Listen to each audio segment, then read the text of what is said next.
বল্টু কলেজে গিয়ে সিঙ্গেল মেয়ে খুঁজে বের করার একটা বুদ্ধি বের করলো এবং একটা মেয়েকে বলল, এই মেয়ে এদিকে আসো। মেয়েটি বলল, জি কি বলবেন? তখন বল্টু বলল, কেমন আছো? মেয়েটা বলল, ভালো। তখন বল্টু বলল, কোন ইয়ারে পড়ো? তখন মেয়েটা বলল, ইন্টার ফার্স্ট ইয়ারে। বল্টু বলল, কোন গ্রুপে? মেয়েটা বলল, মানবিক। তখন বল্টু বলল, আমি আসলে তোমাকে একটা কথা বলার জন্য ডাক দিয়েছি, সেটা হলো তুমি কি সিঙ্গেল? তখন মেয়েটি বলল, জি ভাইয়া। বল্টু একটু লজ্জিত হয়ে বলল, সত্যি? তখন মেয়েটি বলল, জি ভাইয়া, আমি সত্যি বলছি।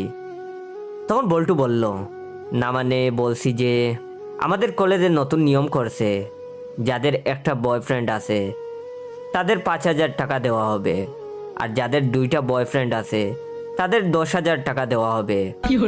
এর বেশি থাকলে আরো বেশি টাকা দেওয়া হবে। স্যার আমাকে মেয়েগুলো পরীক্ষা করার জন্য দায়িত্ব দিছে, তাই বললাম আর কি। তোমাকে বলে তো কোনো লাভ নাই, কারণ তুমি তো সিঙ্গেল। তখন মেয়েটা বলল, আমার তো 2টা বয়ফ্রেন্ড আছে, তাহলে আমি কি পাবো? তখন বল্টু বলল, কি বলছো, তুমি না সিঙ্গেল?